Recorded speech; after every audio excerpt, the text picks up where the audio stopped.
For one heroic week in April 1916, the might of England was held at bay by the Irish Volunteers and the Irish Citizen Army. Padraig Pearse, Commandant-General, Commander-in-Chief of the Forces of the Irish Republic, and President of the Provisional Government, read the proclamation of the Irish Republic outside the GPO, which was established as the insurgents' headquarters. Fierce fighting followed. Dublin was shelled and the centre of the city was set on fire. Once again, the oppressors' overwhelming military machine crushed the small Irish force of insurgents, and Kilmianham jail stood ready to be fed its diet of victims.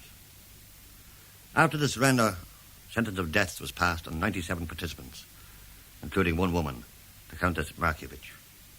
14 faced the firing squads in Dublin, including the 7 signatories to the proclamation.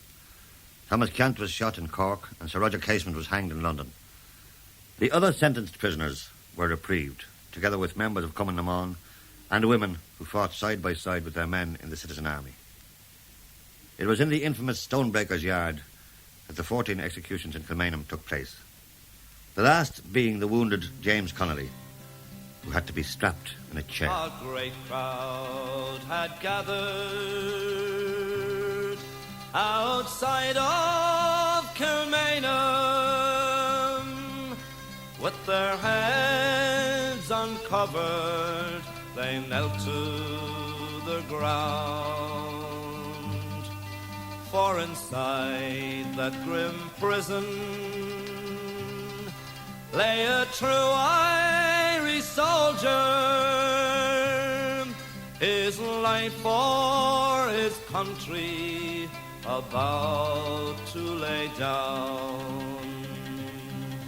He went to his death like a true son of Ireland,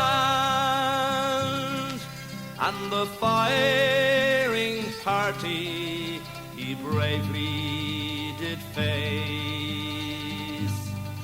When the order rang out, present arms fire, James Connolly fell into a ready-made grave. The black flag they hoisted, the cruel deed was over, and gone was the man who loved Ireland so well. There was many a sad heart in Dublin that morning when they murdered James Connolly, the Irish rebel. Many years have gone by since the Irish rebellion, when the guns of Britannia they loudly did speak. But the bold IRA stood shoulder to shoulder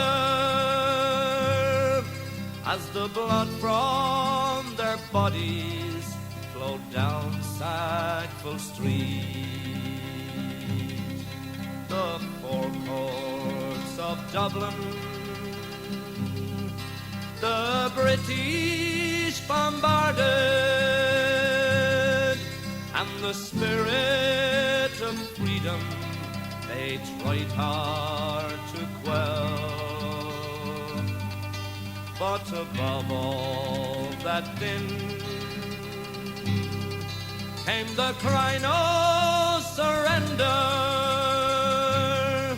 'Twas the voice of Jim Connolly, the Irish rebel.